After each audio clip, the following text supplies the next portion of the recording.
Bueno, bideo honetan ikusiko ditugunak izango dira funtzio trigonometrikoak, nola deribatzen diren. Dakizunez, 3 funtzio trigonometriko ikasi ditugu trigonometria gaian. Sinua, kosinua eta tangentea. Hemen dituzu nola deribatu behar diren bakoitza bere erregelaren bidez. Sinu ekizen deribatua kosinoa dugu. Kosinu ekizen deribatua da minus sinu ekiz, ezaztu, zeinu hori, kosinuaren deribatua, minus sinu ekiz.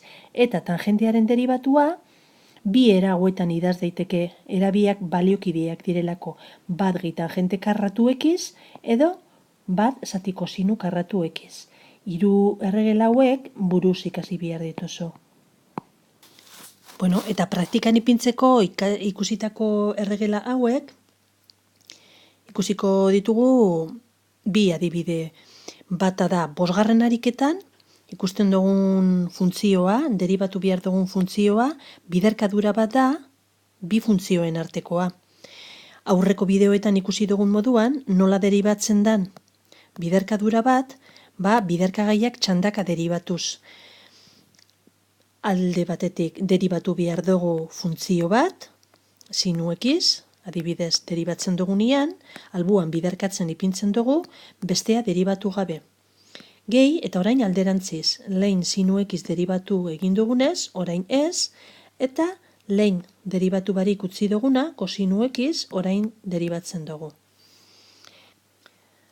Orduan, egin behar duguna, zer da? Lehenengo, sinu ekizen deribatua. Sinu ekizen deribatua, gorago daukagun erregelari jarraituta, kosinu ekiz da. Eta orain hemen, kosinu ekiz. Hori ez da deribatu behar.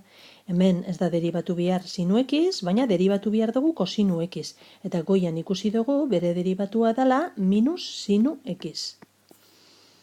Eragiketak bakarrik egin behar ditugu orain bukatzeko, eta daukagu kosinu ekiz bider kosinu ekiz. Hori da kosinu karratu ekiz.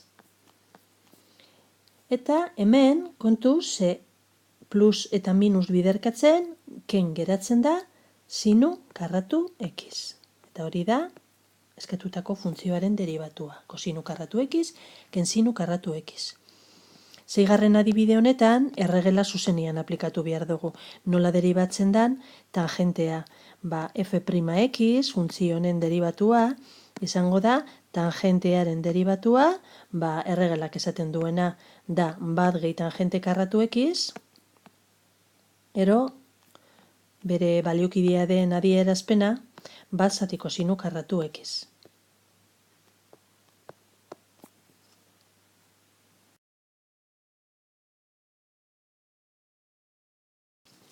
Hemen agertzen dira nahiko funtzio arraroak, askotan agertuko dira gai honetan, baina agian hobeto da azaltzea zer esan nahi duen arku sinu ekiz.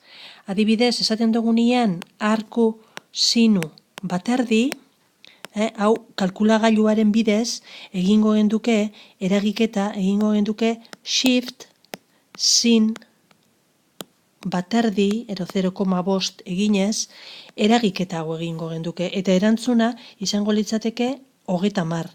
Hau da, zein da sinu moduan baterdi daukon arkoa ero angelua. Hori da galdera. Eragiketa hori kalkulagailuaren bidez egiten dugu eta erantzuna 30 izango litzateke. Adibidez, arku kosinu erro 3 zati 2,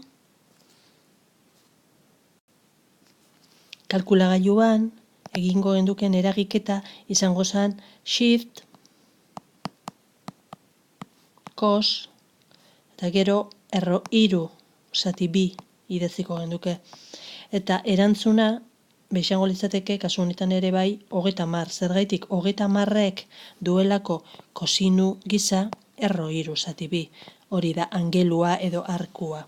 Bueno, funtzio hauen deribatua, hemen daukazu buruz ikasi behar dozu. Arko sinu ekizen deribatua, bat zati erro bat ken ekiz karratu, oso antzekua da arko kosinuarena, baina minus batekin, eta arko tangentearena adierazpen hau hartzen du. Bat zati bat gehi ekiz karratu.